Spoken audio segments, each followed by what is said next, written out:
Welcome to CMMS Radio, a podcast and general resource for all things CMMS, computerized maintenance management software, from selection to implementation to help you make better choices and have a successful CMMS journey. We'll bring in experts along the way to help us learn more about CMMS, facilities operations, and much more. If you need help with the CMMS project, send a message at CMMSradio.com using the What's on Your Mind link. Suggest a topic, share your CMMS story, or ask questions. This episode is sponsored by UpKeep, purpose-built for maintenance, reliability, and operations teams.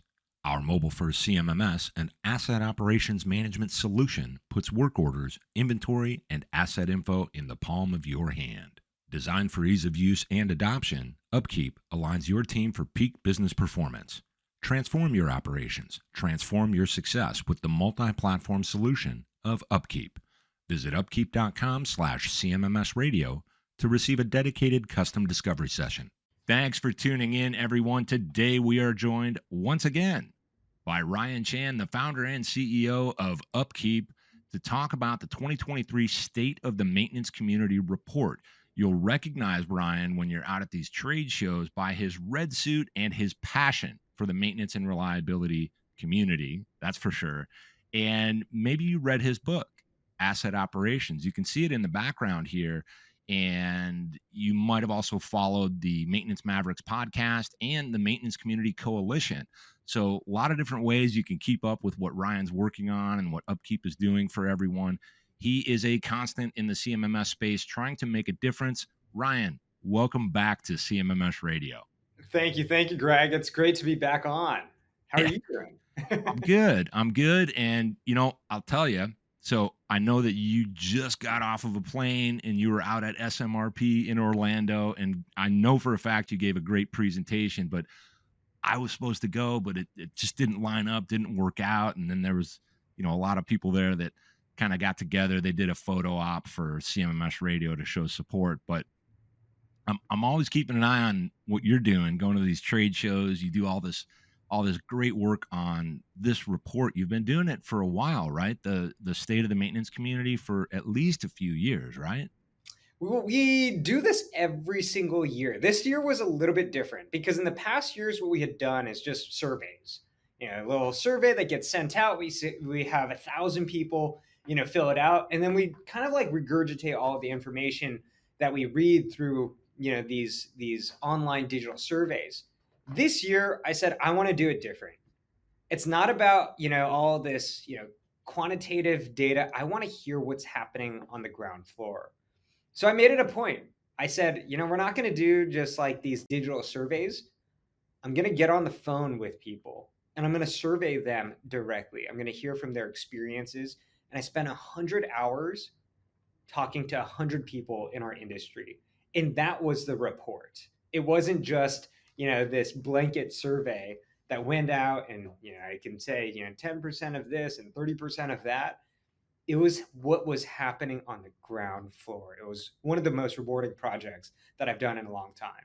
Yeah, and I remember when you were putting out the announcements and you were pulling in these experts and you came out and said flat out to everybody in the world, hey, my goal is between this and this time frame, I'm going to talk to 100 experts and these boots on the ground, people that are really, feet on the street, get that real insight. And I remember when I first got the report, it was great to read through it. But what I wanted to do today, since there's plenty of people that didn't get a chance yet to see, kind of how you've folded this all together in a meaningful presentation, I'd love to, first, I want to get your SMRP experience, kind of a couple of minutes on that, but then I want to kind of get into what that presentation was and what it was really all about. So what was your experience like at SMRP and what were your favorite things about being at SMRP?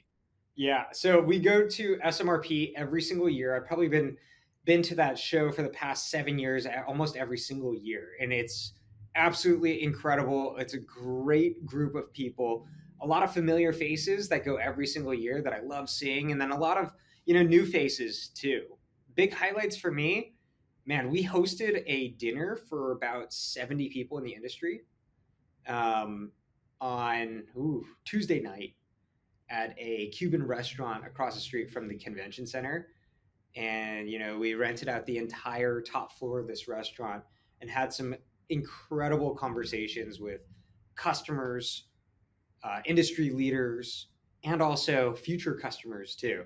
That was the big highlight for me, was just getting so many incredibly smart people in one single room together where we're all sharing a meal and having great conversations. Yeah, I love those. I've been to one, the one out at Reliable Plant, which was also in Orlando, and that was back in August, and phenomenal. And I saw a post that you put out on that. I think it was yesterday, and I chimed in on that one. So I know how great those dinners can be because you get all kinds of knowledge. People that are in the maintenance and reliability space, they know how to talk about what they're talking about, and they're doing all this great collaboration, networking, etc. And certainly the food must have been great. Yeah. All Again, it right. was just incredible to put so many incredibly smart people in one single room. And, you're sharing, all these experiences across different industries, across different plants, areas of expertise, all over a great meal together, Yeah. beer Yeah. and wine included. It's good stuff, and it's what it's all about for sure. So now I wanted to kind of get into this a little bit quicker early in the episode so we can keep you on schedule. When it comes to the State of the Maintenance Community report, we know now that you've been researching this for a long time and you put a lot into it. But aside from it being so helpful for the maintenance community, this is really us meeting today so that we can get some of the main points and maybe even kind of like the Cliff Notes version of what that presentation was. Could you go into that for us and maybe just give me like a little hybrid and I'll just sit back and let everybody learn from you? Absolutely. So maybe before I jump into it, what I will also say is we wrote a 53-page report where you can actually download the entire thing. Go to our website, upkeep.com, go into our download section, and you could read the full report. Again, it's about 53 pages long. A lot of really interesting, great detail in there. But for the purposes of today, Greg, I will give you the quick synopsis. As I mentioned, I surveyed and I talked to 100 people, spent about 100 hours talking to everyone from VPs to ground floor technicians, everyone in between. We talked to primarily maintenance managers in North America, so everything from the US, Canada, were the primary geographics. And we talked to almost any and every single industry. So food, bev, manufacturing, consumer products. We talked to oil and gas. We talked to facilities. And there were three themes that came out of almost every single conversation. Number one, labor shortage. It's real. People are feeling the effects of it's difficult to hire, people are retiring, and it's hard to find skilled talent to do the actual work, working in maintenance, reliability, operations. Two, the COVID disruptions, we're still feeling the impacts of it. COVID, I know, long behind us, especially for the individuals and consumers in the world. We're almost 4 years past COVID, but I promise you, we're still feeling the effects of it, especially in the supply chain. Number three, really was focused on AI and technology. So we talked to 100 people, surveyed them, asked them what's top of mind for you, what are some of the biggest challenges that you're facing, and not only is it supply chain impact, not only is it hiring, it's also just what's top of mind for them, technology, AI. I did all of these surveys and conversations about 2 months ago. And still to this date, people are just very fascinated by AI and how it's going to impact maintenance, reliability, operations. And if you want, Greg, I can also go much deeper into each one of these three topics, or we could go Well, any direction. yeah, for sure. And that's what's great whenever you and I have a conversation is we can really dart around and jump around and it's not going to be a problem. So that's what's great about knowing your space and getting in touch with all these people. So when we talk about specifically the labor shortage and skilled trades, all these challenges, people retiring, knowledge going away. What from the report and just overall at this point right here right now, what would you add if we wanted to go a little bit deeper into that, such as how is that problem negatively impactful, and what are some of the things we might be able to do to change it or improve it? Yeah, yeah. All right, so quick synopsis here on diving deeper into the labor shortage. 2.5 million people, 2.5 million unfilled jobs over the next 5 years in maintenance, reliability, operations positions. That's a lot. People are retiring at a faster clip than people are actually coming into the workforce. Every single business is struggling with hiring, or sorry, maybe not every. 80, I think the stat is 86% of people that I talk to are struggling with hiring talent, skilled talent for their organization in one of these three roles: maintenance, reliability, operations.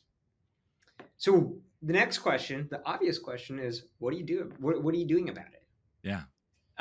What companies are doing right now to address the skills and labor shortage? They are deferring maintenance. They are hiring less skilled talent, and there's an increase in contractors. And there's a lot of really interesting, almost like comical anecdotes in here too. A lot of companies are turning to contractors, but where are these contractors coming from? What's really funny is talk to a few different people that basically said, "Oh yeah, I was a full-time employee for X company, and I wound up leaving that company only to be rehired by the same exact company as a contractor for 50% more pay." This is real story, real anecdote. This is what's going on. Hmm. And so there are these massive labor wars going on between companies because, again, there's not enough people entering the workforce as there are people leaving, exiting, retiring from this workforce. And so what's going on is this massive labor, labor battle between companies right across the street, trying to vie for battle for the same exact talent. Yeah. And it is very real.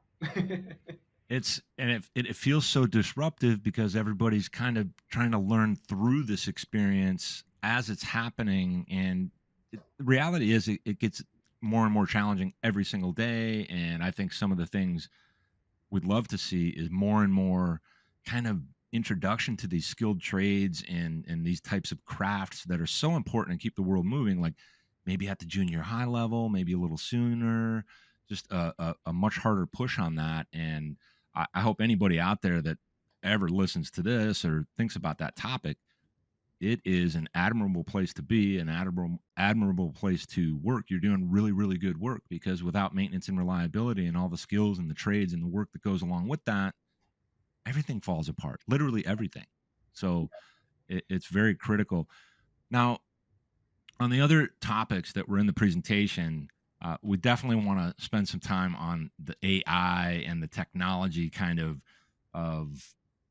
there's like this hyper amplification of how fast we're moving and taking on these new technologies. So can you tell us a little bit about that, kind of a little bit deeper than just what it is, but how it's having an impact? Yeah. All right. So AI. I asked everyone, hey, what's going on with AI? And you've seen all this ChatGPT, Bard, Google stuff coming out. Like, what are your thoughts? I originally went into a lot of these conversations thinking, oh yeah, like people are scared of AI. People are fearful that it is going to take their jobs. I was totally wrong, Greg. The maintenance reliability space, oh my gosh, they are extremely ecstatic and excited about it. So we surveyed the group, again, 100 people. 70% of people, roughly 70% of people said they're excited about AI. They're not fearful of AI. They're not worried that AI is going to take their jobs. And then when I took a step back, I started to realize why.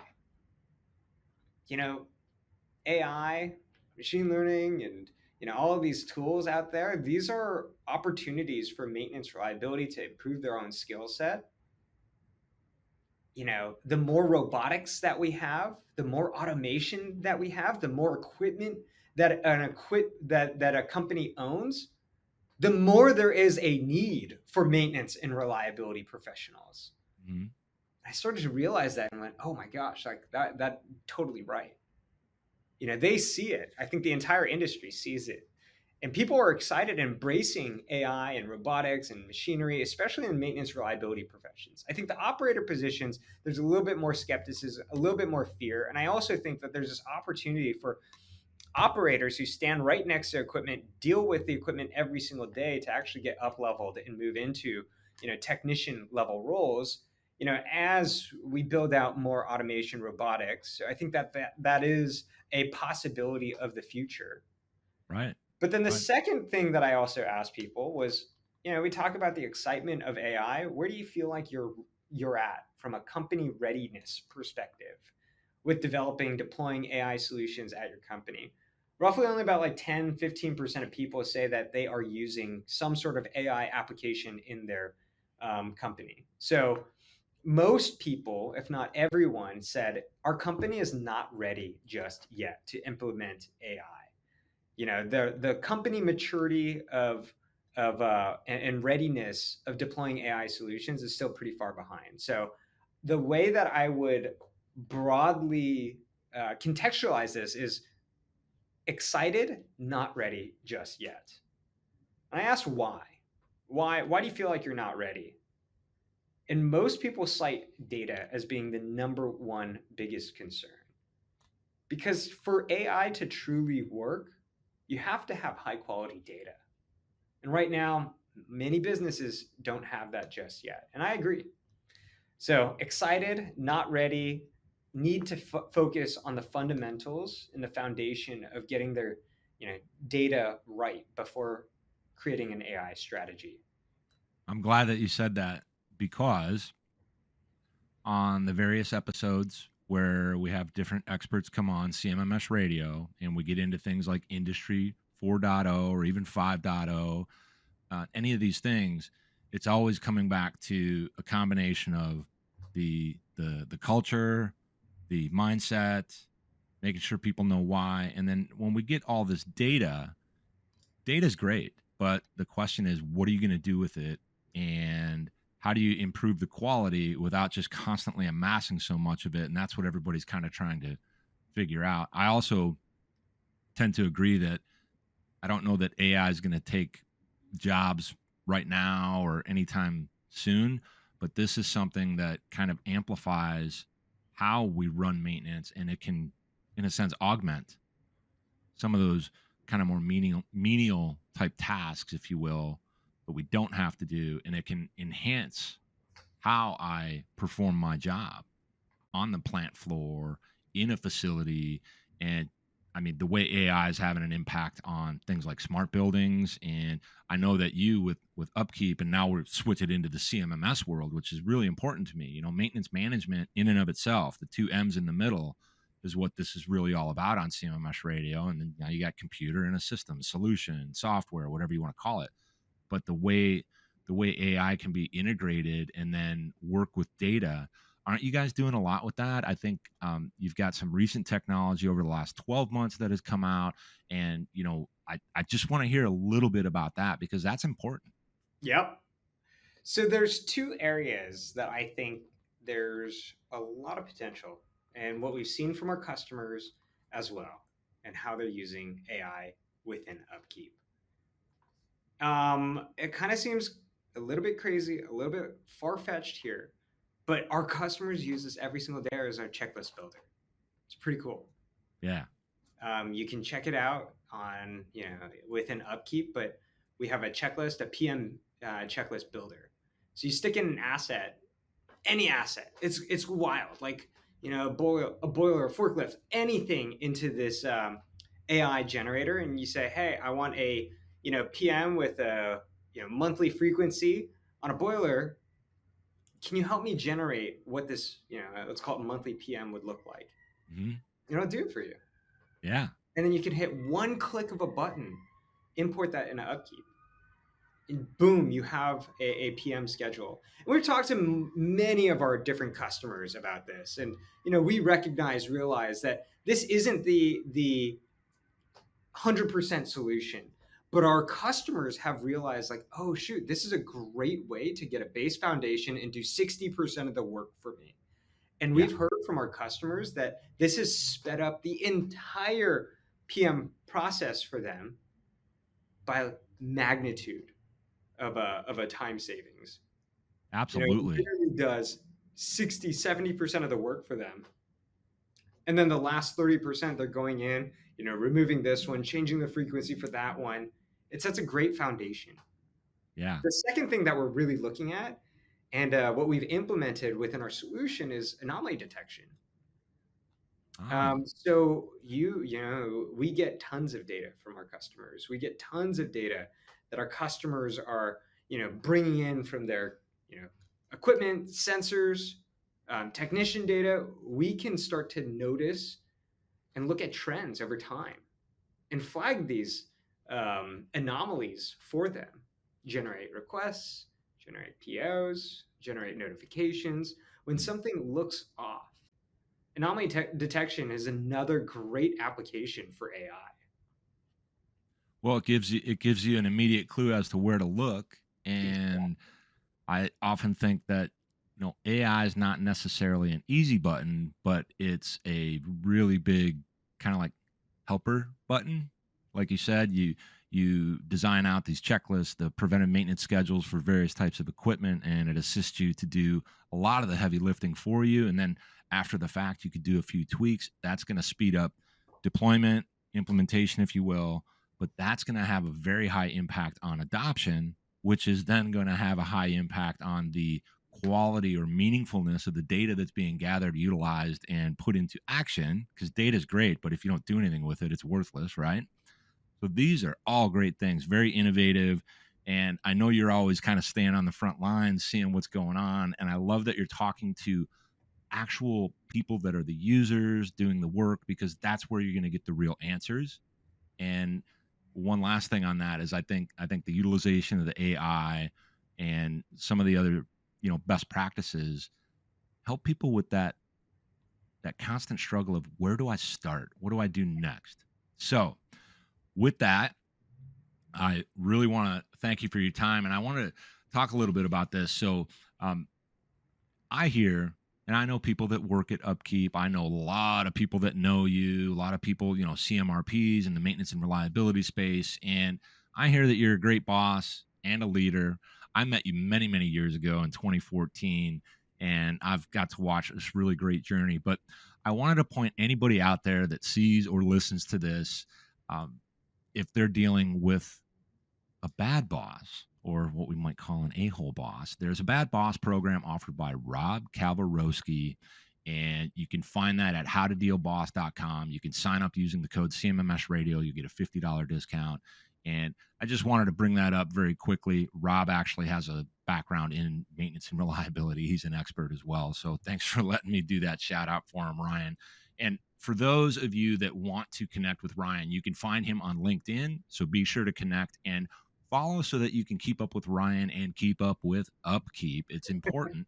And the various communities and the resources that they offer, you can find those online. You can go to upkeep.com and reach out to their experts. They have more experts than ever before involved in what they're doing and how they're delivering that. And I think that's a critically important thing when it comes to your CMMS selection and working with someone that gets it, because they have people that really get it. They understand maintenance and reliability. So aside from that, I'm looking forward to the next time we do this, Ryan, and I love watching your journey. I think a lot of people do. And again, I want to thank you for being on CMMS Radio again. Yeah, all right. Thanks so much, Greg. I appreciate it. And it's always good seeing you. Absolutely. Same here. And until next time. All right. Did you find this episode helpful? Please send us some feedback, suggest a topic, or ask a question. Reach out to CMMS Radio if you need a co-pilot on your CMMS project. Visit CMMSradio.com and use the What's on Your Mind link. Thank you for tuning in to CMMS Radio, your resource for all things CMMS, from selection to implementation to help you make better choices, learn from industry experts, and have a successful CMMS journey.